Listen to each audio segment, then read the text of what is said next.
Good evening, good evening, good evening. I am excited to have you join us. Another opportunity for us to kick it, fellowship, talk, learn, be educated. How are you doing? I'm Julius Campbell here on Ink to Ink, Incarceration to Incorporation. I want to always give a shout out to our producers and our co-hosts.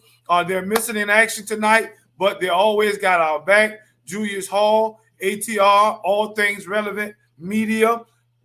My sister, always Marie Jones, she got my back as well. AB, the brainchild of this platform. I just want to give all of them a shot every time we come out and talk. Now, why are we here?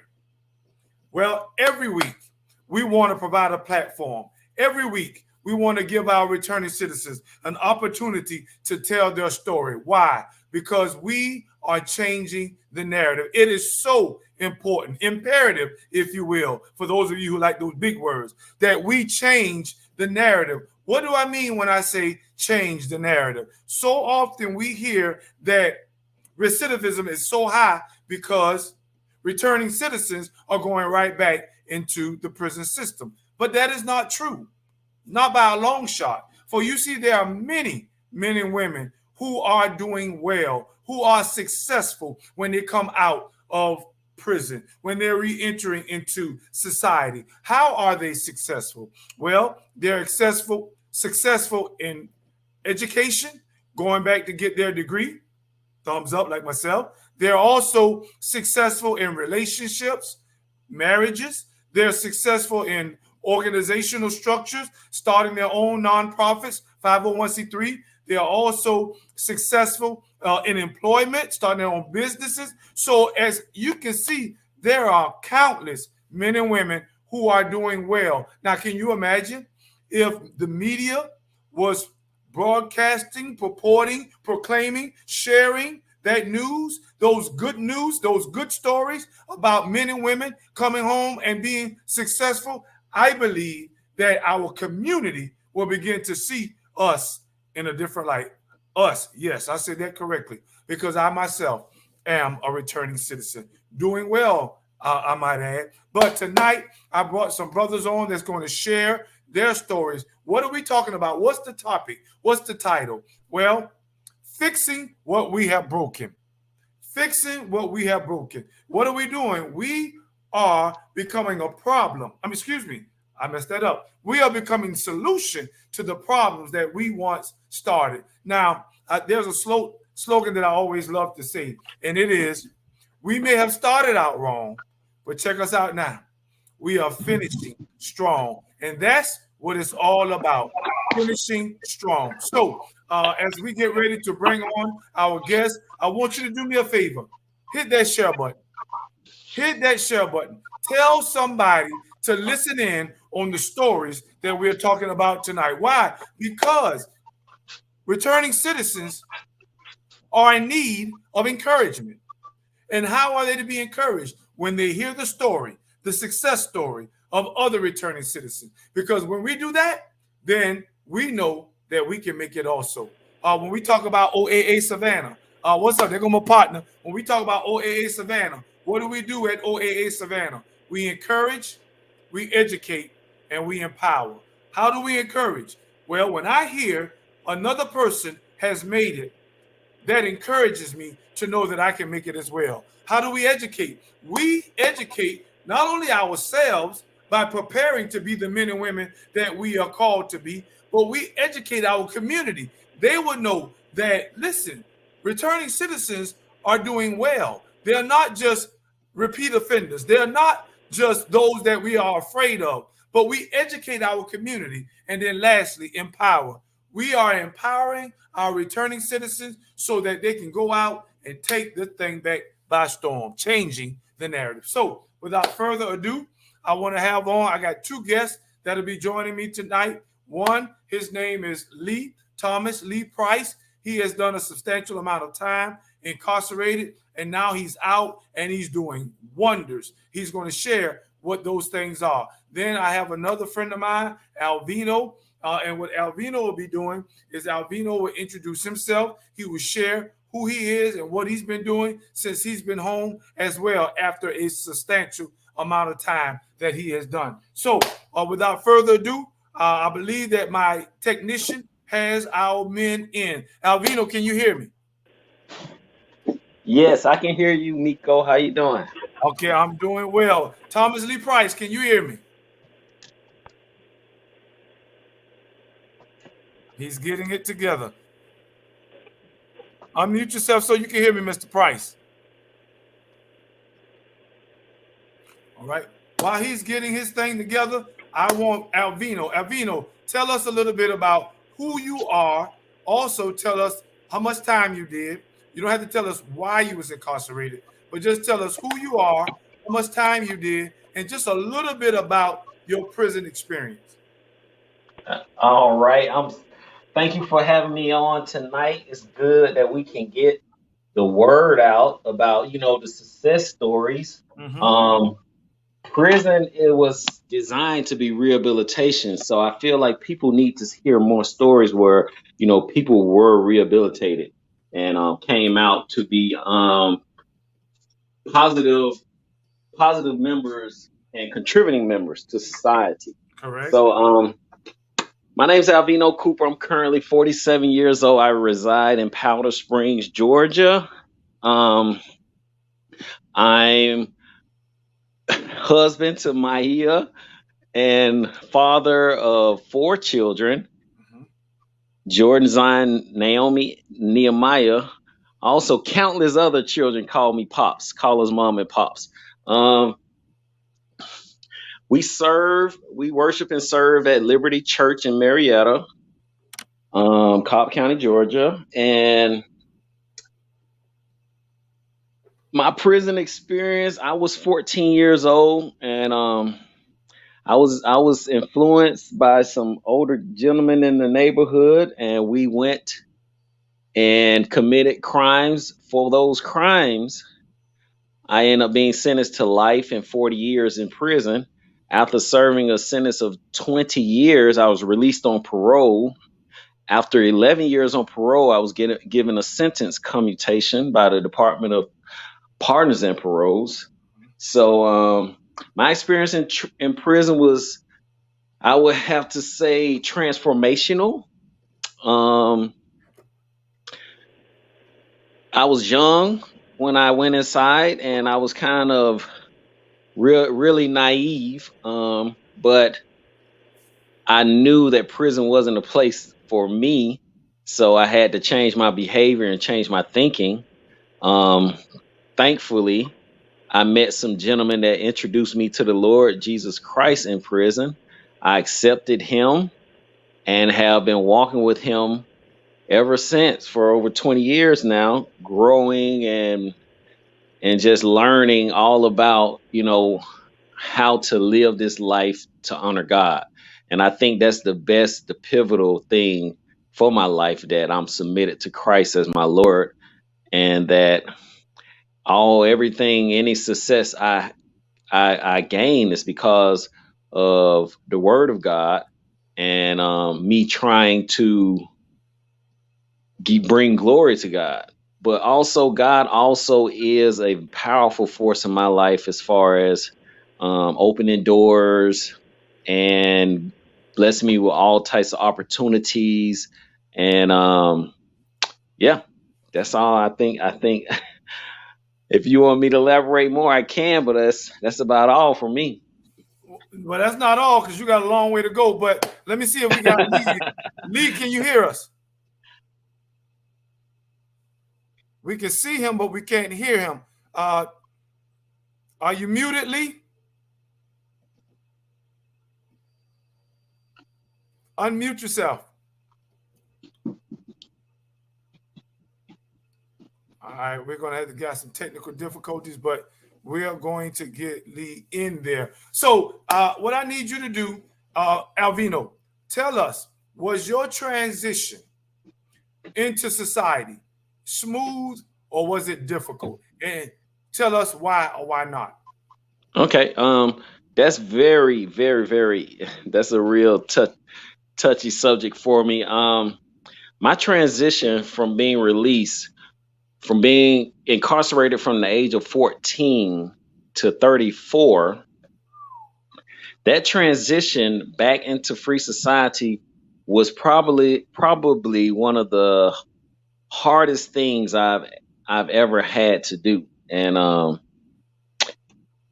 it was very frustrating, and it was a lot going on that was above my head and I really couldn't grasp. Um if you can imagine, when I was arrested, I was living with my father. I never had a job. I never paid a bill.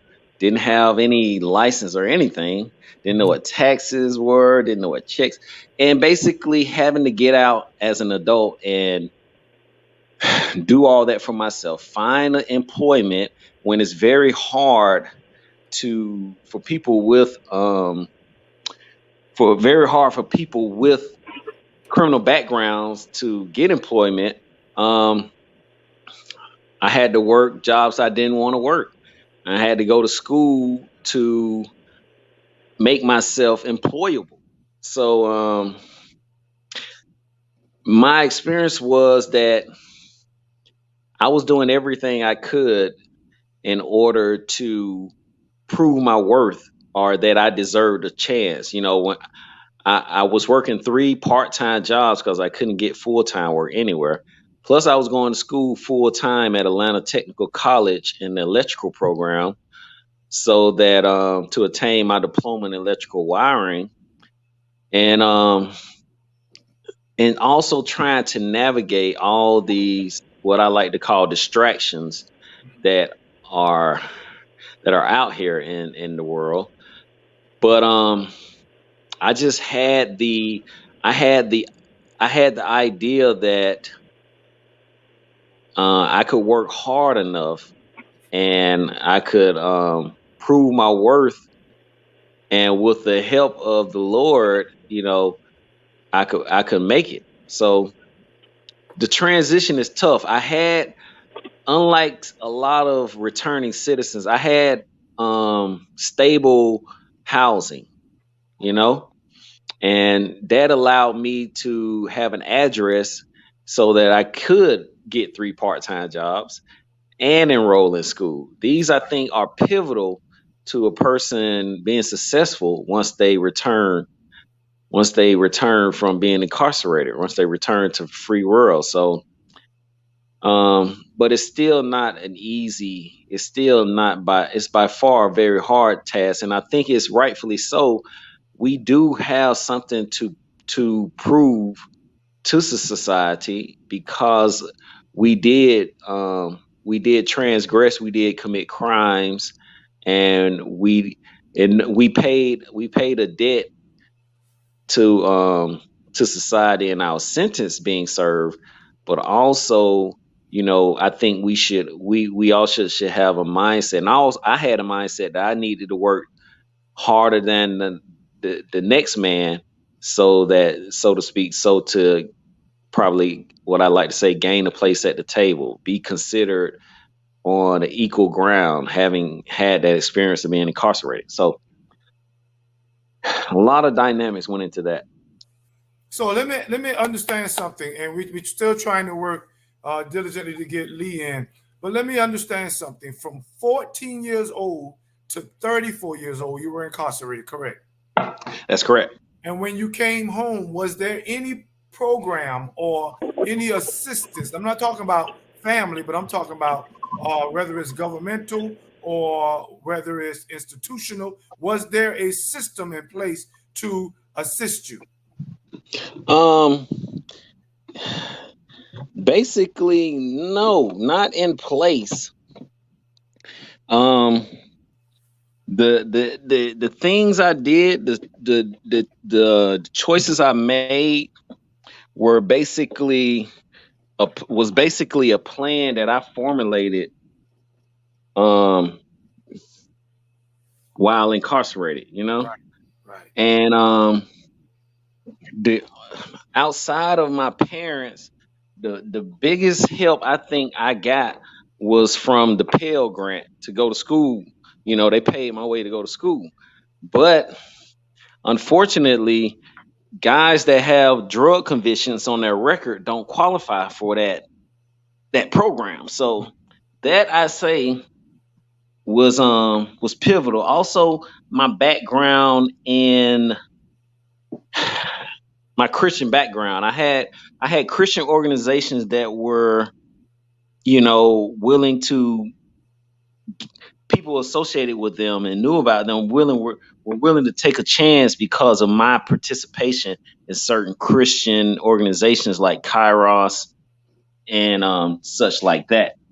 But those were the only ones.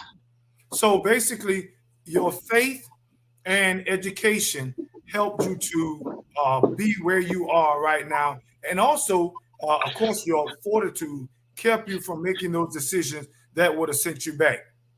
Exactly. You like I said, there's a lot of distractions out here, and you have to you have to stay focused, man. You really do. You really have to stay focused.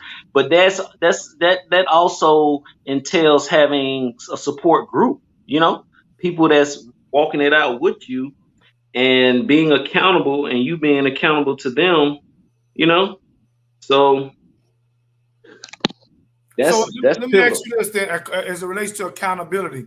When you recognize all these things taking place around you, when you saw the difficulty of maintaining your freedom without faith and education, and also, of course, without I guess we would use the word accountability partner. Do you still see that taking place in our justice system, or men coming home, women coming home without those mechanisms in place? I mean, it was by a prayer that I was successful. People that don't have those basic things, housing, support, um, education, they're really it is the I would say the cards are stacked against them. Hmm. Gotcha. Okay, so now you're in Atlanta. I'm here in Savannah. Tell me, do you know of any organizations or programs right now that are doing what was not done for you while you were coming home? No, I don't. Unfortunately, I've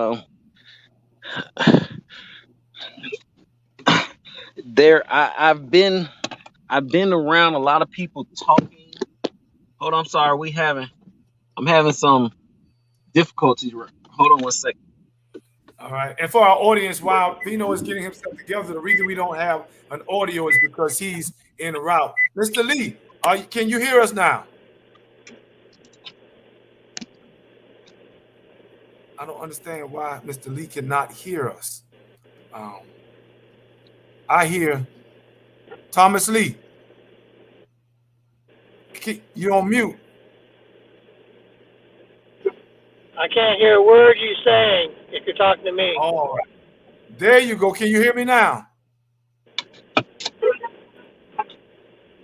Oh, it's his connection. Oh, wow. I apologize, ladies and gentlemen, for this issue right here. We're going to have to try to see if we can get Mr. Lee in some kind of way. Alvino, are you ready? Yes, I'm here now. Okay. I'm sorry. What was the question? The question was, I asked you, did you know of any organizations that are doing right now what you were not able to do then? And you said, unfortunately, no. But what I want to ask you to continue on with that question is those that you've left behind, what has happened in their lives when they came home? Was it difficulty then, or you were able to help what you're doing right now? Um, I know of some that have made the transition and done well, but also there are others that haven't. And unfortunately, they may they I know a lot that I know a lot of guys that got out and had what I call false starts. Mm-hmm. They got out and they went back in for whatever reason, and after that second time, they were able to get everything together. But like there would be I feel oh I was saying that I think it will be pivotal to have some type of comprehensive plan or organization that brings resources together for individuals once they're released. And I don't think we have that right now. So, what are you doing to remember and also assist those that may have that difficulty? Well, I'm available for anybody. I can offer um I can write resumes, I can make referrals for jobs. You know, I can um I can offer and spiritual counseling. But I'm available for that, but I haven't really had the opportunity to um to do that for anybody yet. But I'm definitely available and willing. I do volunteer with Kairos and serve in that ministry, but What is that's Kairos? that's mostly while the guy Kairos is a international prison ministry that is that does discipleship and mentoring inside of prisons. You know, so also we offer services to families of those incarcerated as well. So it's mainly we go in on two times out of the year for a weekend retreat, and then we go every month for what we call once a month. We Reunion. call like it's sort of like a um a small group meeting type of deal, and we get in there. We're accountable. We um we encourage, and we just try to encourage the men to not give up hope, hold on to their faith, and be be ambassadors for God inside the prison. Okay, hold on one second, Vino. Lee, can you hear me?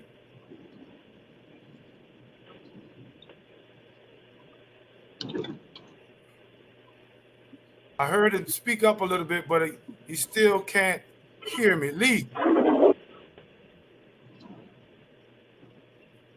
Yeah. all right, Can you all hear me right. now? Thank you. Yes, can you hear me as well?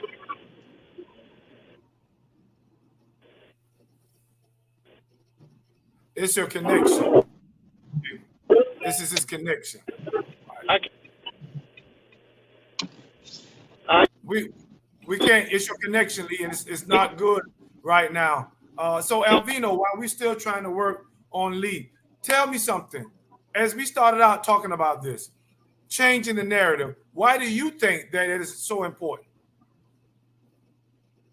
Well, basically, I think something needs to be in place where returning citizens can be given the opportunity to get the training they need, and in order to gain employment and get stable housing. You know, because every family isn't in position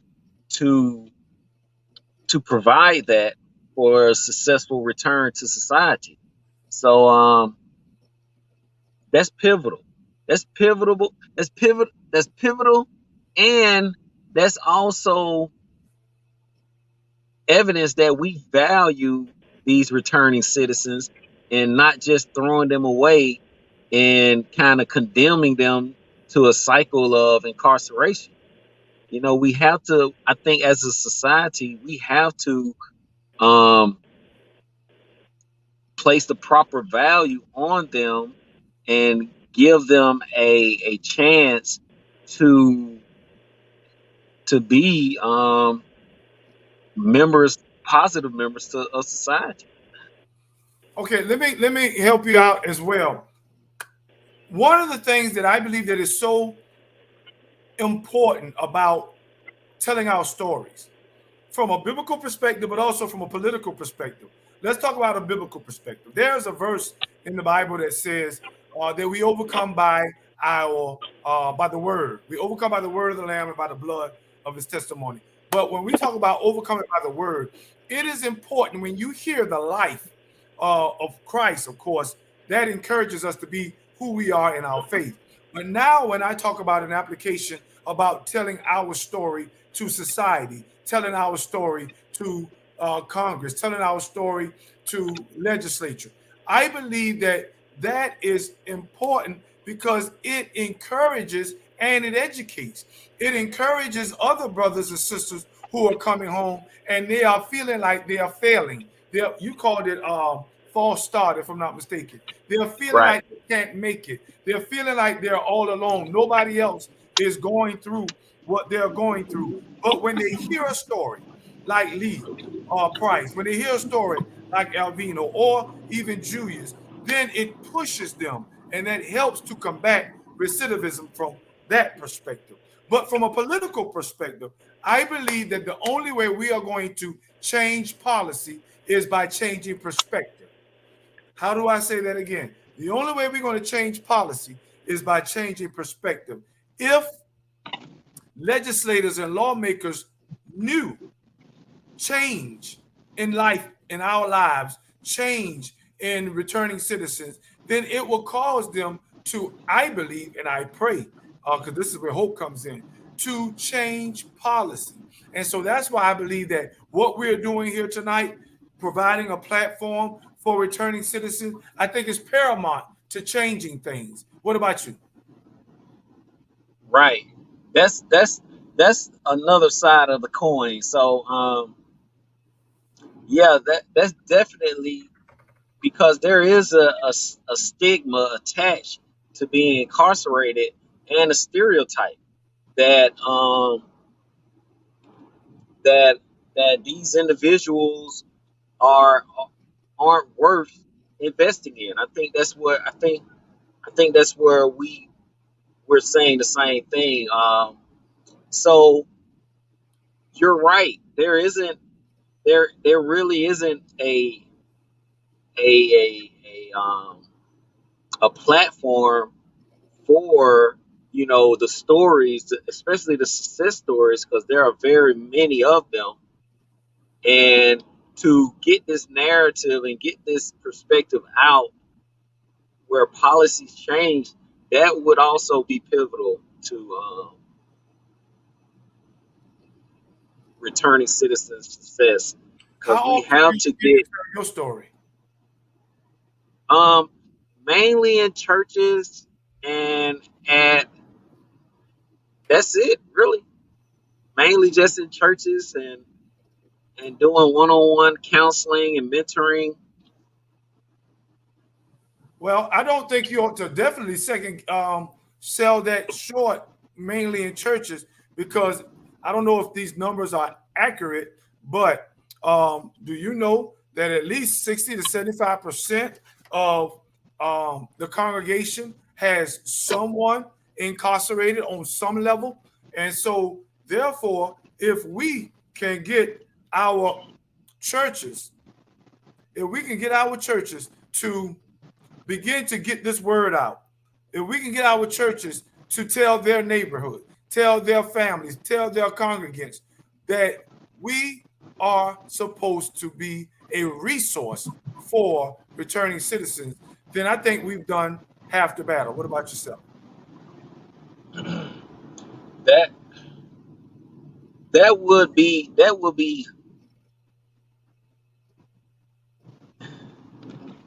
that would be pivotal. I'm trying to think of a word, but for these testimonies to come forth, and and, and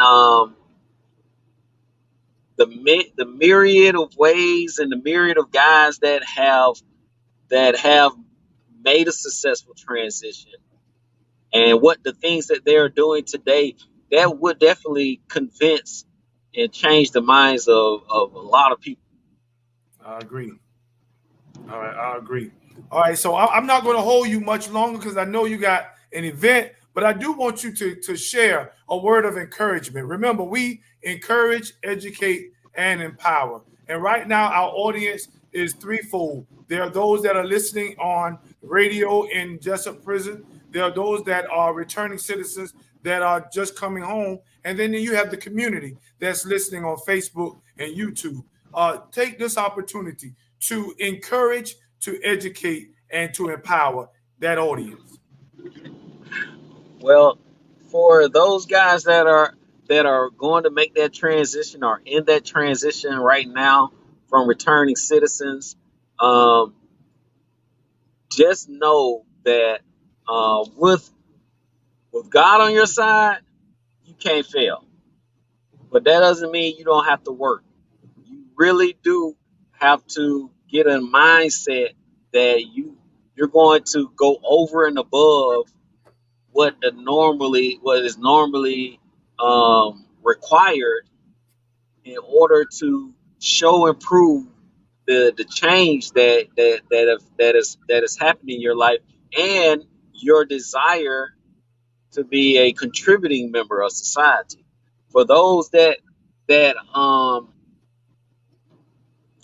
are listening, and they have the power of the vote, and they are in the ear of the lawmakers, you know, um,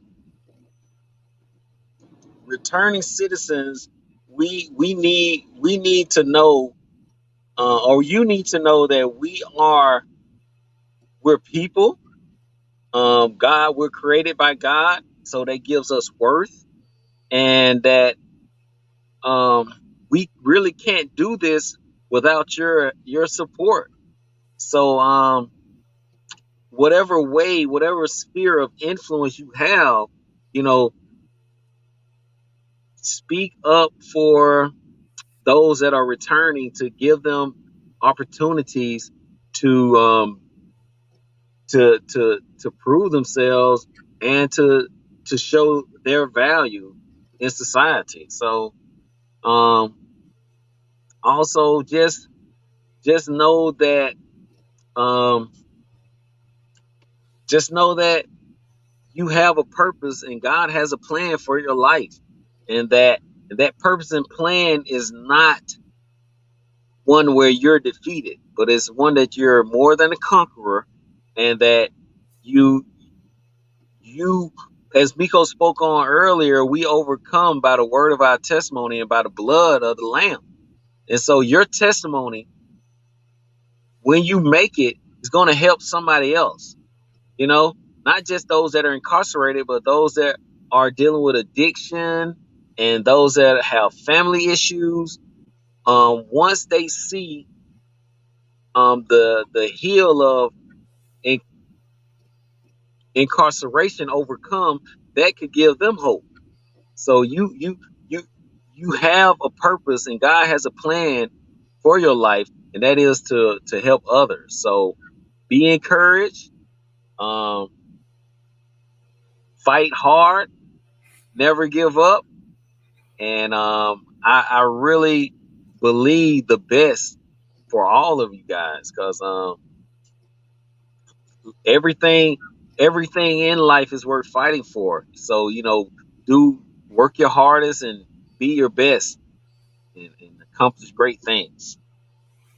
There you have it from Alvino. Went to prison when he was 14 years old, came home at 34, and now he's doing well. He is successful by all rights in marriage, also as a minister, and also as a counselor, and in his occupation as well. Just giving us words of encouragement to let us know that we may have started this thing out wrong, but look at us now. We are finishing strong. Avino, I'm so excited for the things that you're doing. I hope that not only were you able to encourage our listeners, but that we have also just motivated and set a spark in you as you remember those that have been left behind as it relates to incarceration. Absolutely.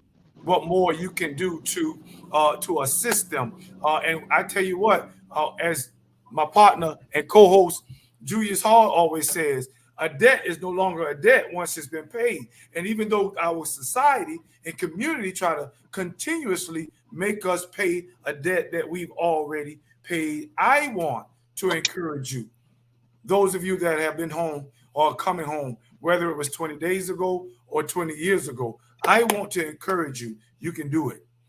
Keep on doing it. There Amen. are those that are watching you. There are those that are counting on you, that are still on the inside, on their way out, trying to get where we are. Remember, perspective. We can make it. And as we continue to make it, you got somebody like us, ATR, we're going to have a platform for you. You got somebody that's going to propel your story so that it can be an impetus or a catalyst for someone else's success story. So, Alvino, I appreciate you taking time out to speak to us today. I hope that you have a wonderful outing with your wife. For those of you that are watching us as well, be blessed. Thank you. And we'll see you next week on Friday, another edition of Incarceration to Incorporation. Be blessed.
like that.